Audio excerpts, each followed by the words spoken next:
Kakaibang diskarte ng mga pulis sa Mandaue, Cebu para mahuli ang isang tulak ng droga. Kinailangan nilang magdamit babae. Bakit kaya? Nasa frontline balitang yan si John Aroa. Sa video na ito, makikita ang isang lalaking naka-duster na nasa gilid ng kalsada sa Mandaue City sa Cebu. Isa pala siyang pulis na nakikipagtransaksyon sa target ng buy-bust operation. Nang magpositibo na ang bintahan ng illegal na droga, sinenyasan na niya ang iba pang operatiba na pawang mga naka-duster din. Walang kawala ang target ng makorner ng mga pulis. Kinilala ang suspect na si Rogelio Gahudo, 56 na taong gulang.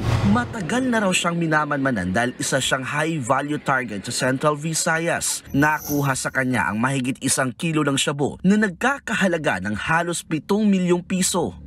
Mag-dispose itong subject natin na 200 to 300 grams per week. But na-surprise yung natin, yung intel operatives natin kasi ang nakuha is more or less 1 kilogram. Ayon sa mga pulis Mandaue, malaking hamon ngayon ang paghuli sa mga tulak ng iligal na droga. Mas mailap na raw sa mga otoridad ang mga suspect, kaya nag-iisip na ng ibang diskarte ang mga pulis. Isa na nga rito ang magpanggap ng mga beki. Ang intel natin nagpanggap bilang isang LGBT.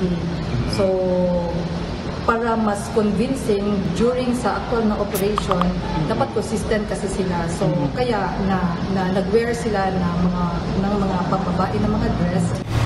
Naging matagumpay naman ang disguise operation ng mga pulis. Nakakulong na si Gahudo sa Mandaue Police Station. Naharap siya sa kasong paglabag sa Comprehensive Dangerous Drugs Act. Nagpapalita mula sa frontline, John Aroa, News 5.